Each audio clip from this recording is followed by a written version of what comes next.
Advances in biotechnology were helping people improve their physical and mental abilities to an amazing degree.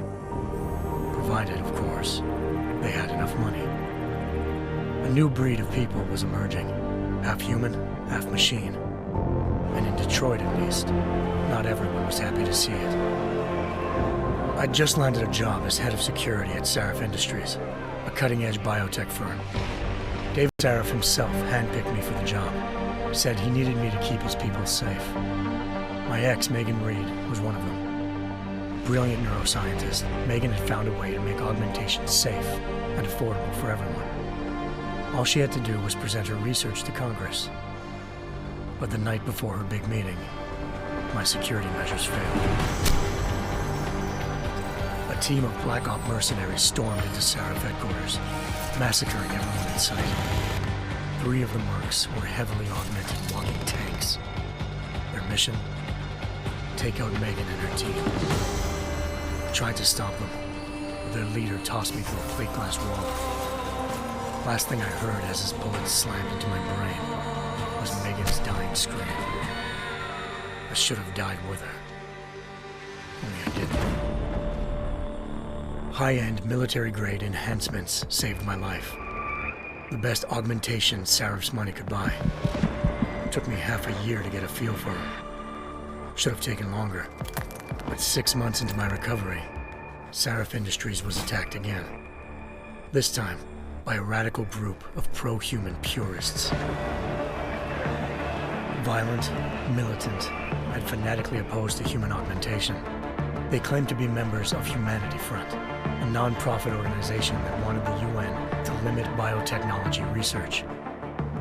The thugs broke into Sarif's factory and found machinists working overtime on a top-secret military augment called the Typhoon. Sarif sent me to retrieve it, and when I did, I found one of the so-called purists next to it, wired with cerebral implants, trying to download its classified specs. Obviously, something more was going on. The AUG killed himself before I could question him. Sarif ordered me to dig deeper, so with the help of Frank Pritchard, Sarif's head of cybersecurity, I did. Turns out a second hacker had been controlling the AUG's actions from somewhere off-site. Pritchard and I tracked his signal to a secret FEMA internment camp in Detroit. The Black Op mercenaries were there. The same mercs who'd left me for dead 6 months before. Figured they'd try again when they saw me. It wasn't so easy for them this time. I took out the tank named Barrett, even got him to give me a new lead. A penthouse apartment in China. Of course, we both knew it would be a trap in the end.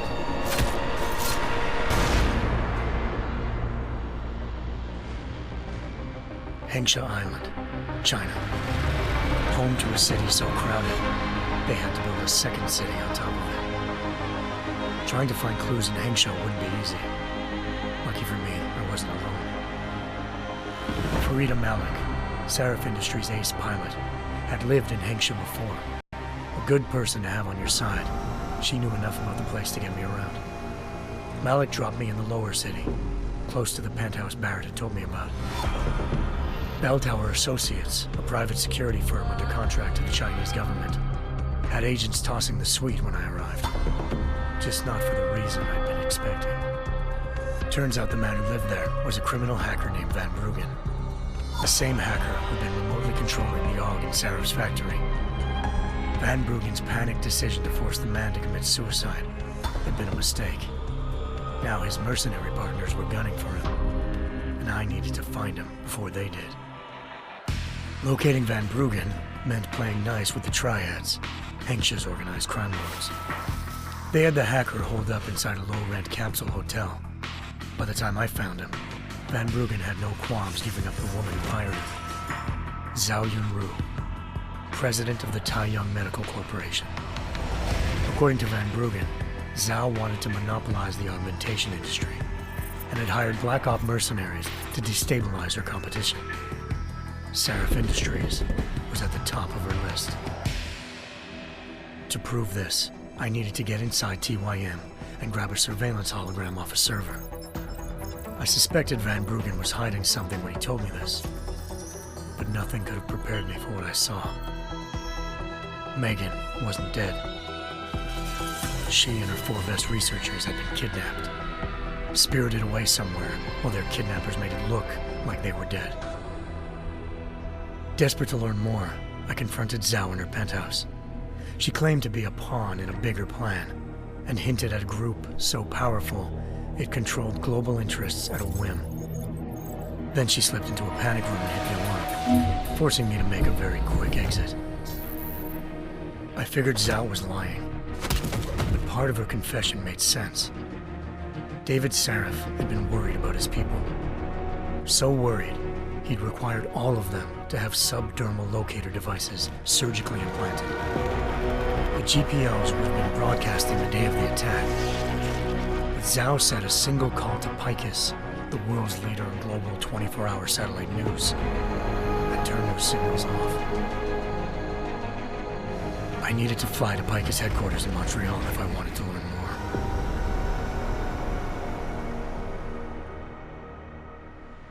Eliza Cassan, Picus Communications' First Lady of News. Malik thought I was reaching when I told her Eliza was involved in this. The world's most famous news anchor, working with a mercenary hit squad.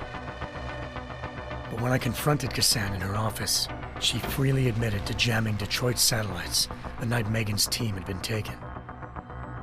Said she's just been following her commands. I suspected she wanted to say more. But Black Op mercenaries showed up looking to shut us both down.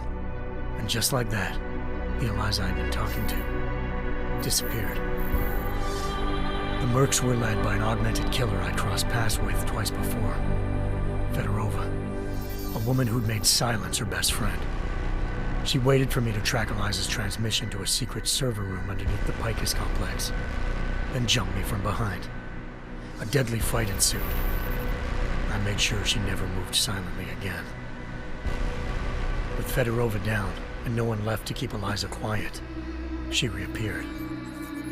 Turns out Picus's First Lady of News wasn't a lady at all. She was a sophisticated AI program, engineered to monitor data streams and control what people believed. Eliza told me the Mercs had brought in a Humanity Front doctor named Isaiah Sandoval to remove the scientist's implanted tracking devices while Detroit's satellites were down. She also told me to speak to David Sarif if I wanted to learn more. By the time Malik and I got back to Detroit, tensions between normal and augmented citizens had reached a flashpoint. Riots were breaking out in several cities, and the UN was being urged to intervene. Sarif was trying hard to convince Hugh Darrow, the inventor turned philanthropist who'd once been a leading proponent of enhancement technologies, to help stop a possible regulatory vote. Sarif had a lot riding on Darrow. Megan's discovery would have given millions of people the chance to evolve beyond their normal human abilities, and at the same time catapulted Sarif Industries to the top of the Fortune 500. According to Sarif, Megan's kidnappers knew this, and didn't want people evolving unless they controlled how it was done. He called his enemies Illuminati, and urged me to keep searching. Determined to do so, I tracked down Sandoval via America's most outspoken augmentation opponent, Bill Taggart, Sandoval's boss and founder of Humanity Front. Sandoval admitted to operating on Megan's team when I confronted him, but said he hadn't removed their GPLs. He'd merely switched them to a different frequency. Pritchard was able to trace one of the signals to China. Malik and I immediately took off in pursuit. Unfortunately, the Illuminati were one step ahead.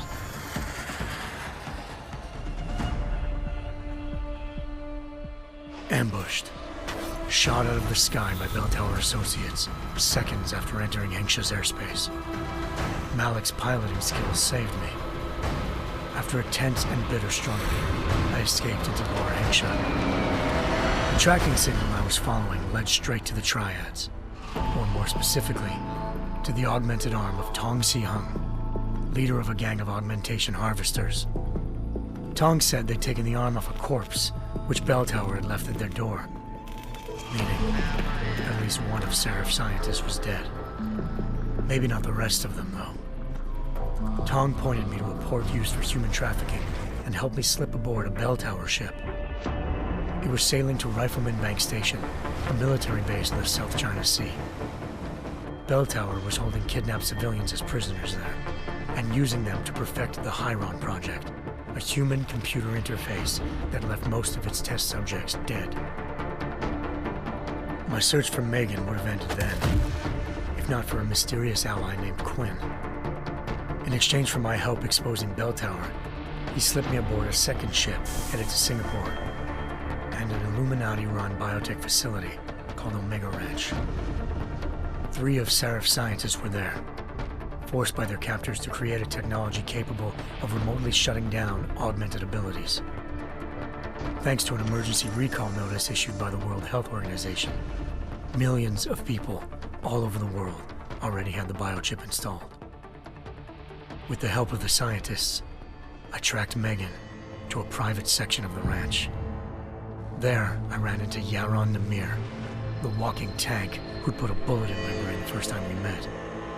He'd teamed up with Zhao and was hoping to catch me off guard. Their little ambush didn't work. I found Megan in a suite belonging to Hugh Darrow, the billionaire philanthropist who'd Seraph had called on for help. Darrow had convinced her to go along with the biochip plan by promising to sabotage the tech. As she was explaining this, Darrow appeared in a global broadcast, telling the world that augmentations would be the death of mankind. Then he activated the biochips to prove his point. All over the world, augmented people flew into a killing frenzy. Darrow had betrayed everyone, and it was up to me to set things right. To do it, I had to reach Panchaea, a massive installation in the Arctic Ocean. As I raced through corridors built by an all-augmented workforce, I saw death and destruction firsthand. By the time I shut down Darrow's broadcast, I knew the damage he'd done. Still, humanity's future remained unclear. How would the world react to this sabotage? Would people ever regain their faith in augmentations again? What would be the Illuminati's next move? Only time could give us the answers.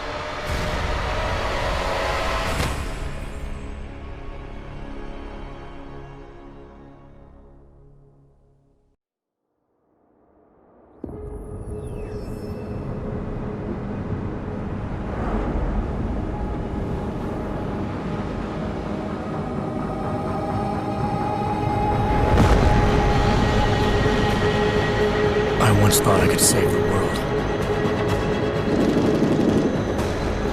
Now look at it.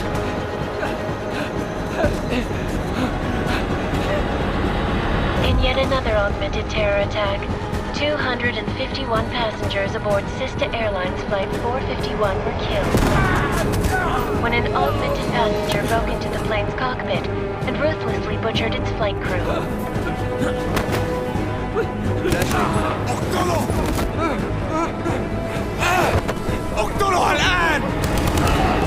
Details recovered from the black box recorder suggest that the man may have been suffering flashbacks to the AUG incident. That horrible day 2 years ago when augmented people all over the world flew into a psychotic killing spree, causing the greatest loss of life in recent history. Sometimes, you just have to let go and embrace what you've become. Not gonna go all wonky on us now, Hansa, are ya? Well, if I do, McCready, I guarantee you'll never see it coming. Agent Jensen! Am I gonna have a problem with you? No, sir. No reason to assume you would. Good, because you are the only augmented operative on this team, and I intend to make good use of you.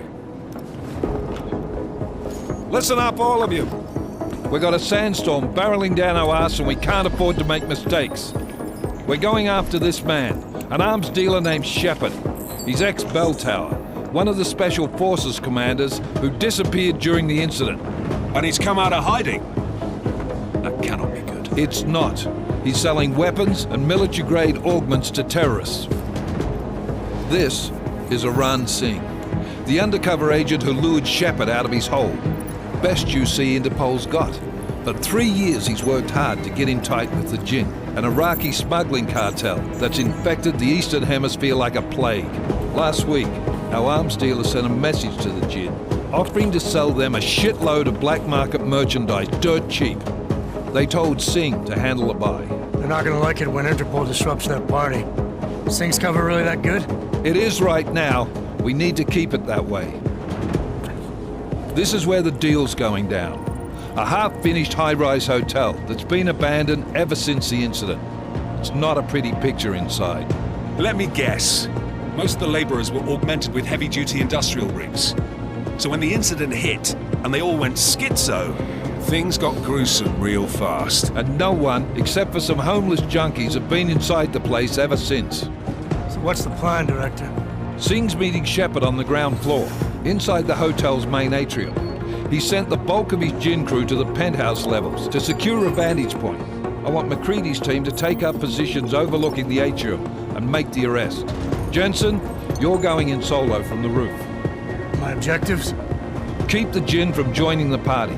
As far as we can tell, only one route connects the atrium to the penthouse level, a halfway decent elevator shaft. Here.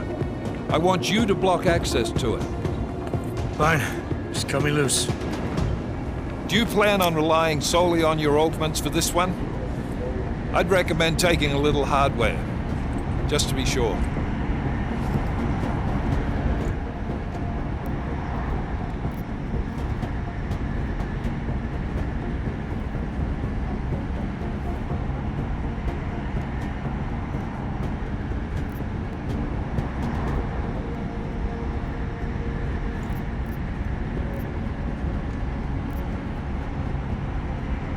I'm not leaving my 6 exposed. Give me something lethal.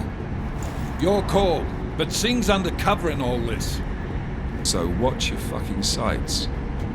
What about range? There's lots of wide spaces and high ceilings in there, but a number of tight and constrained rooms too. So it's a crapshoot, really.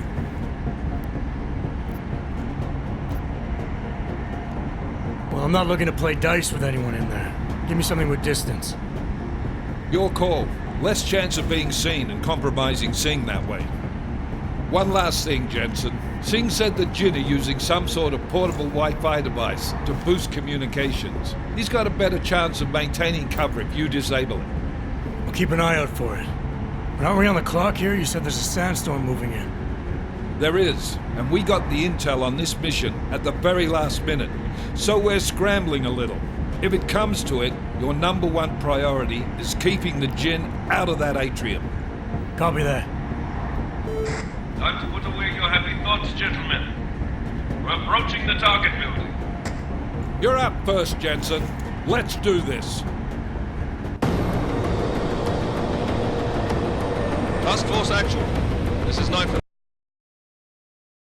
Engage Hush drives and descend to Angels 1-5.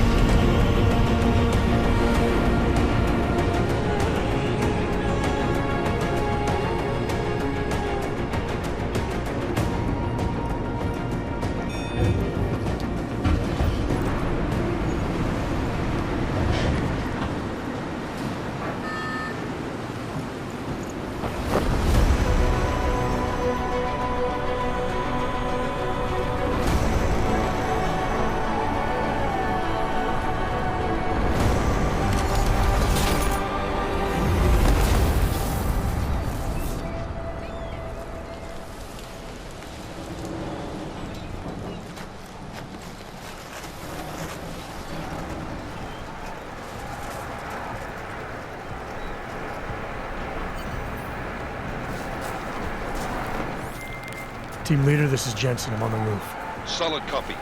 Move into the building. The access route you need to block is at the far end of the penthouses. And keep in mind, the direct route might not be the easiest one. Roger that. McCready will advise once his team is on the ground. Miller out.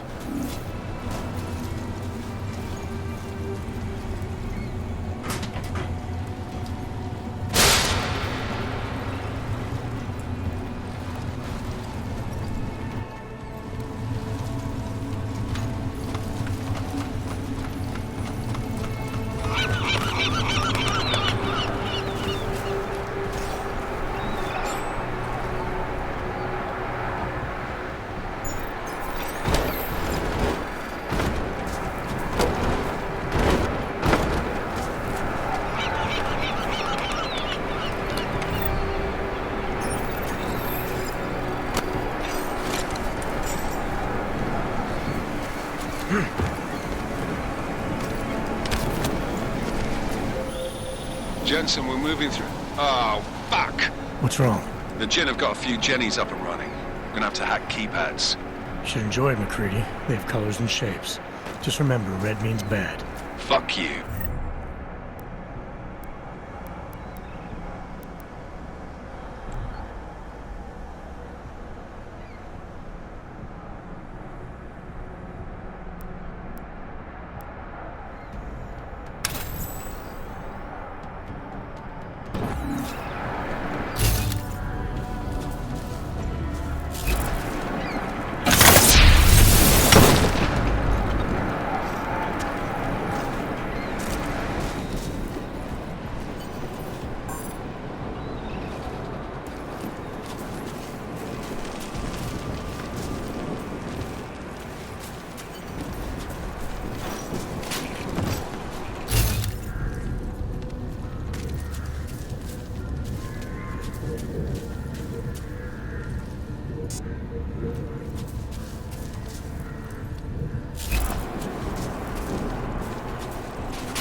Anomaly detected.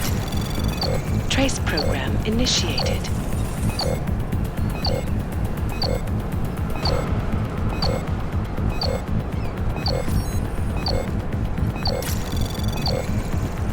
Access granted.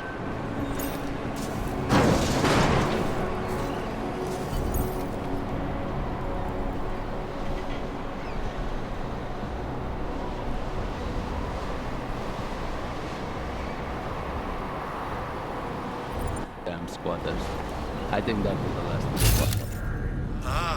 احنا ما بدنا احد تاني يحط هذه العملية في خطر قبل ما يصل تاجر الأسلحة. I'll do another sweep in the area, just to make sure.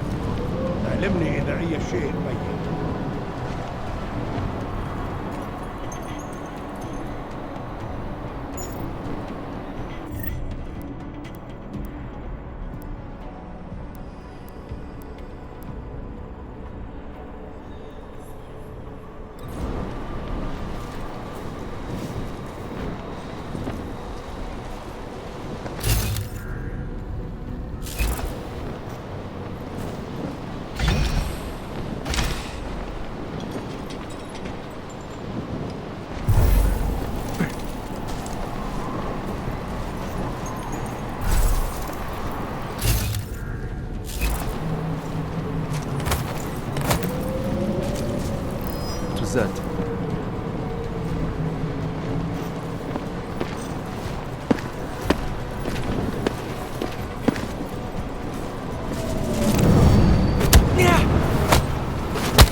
Trace program initiated.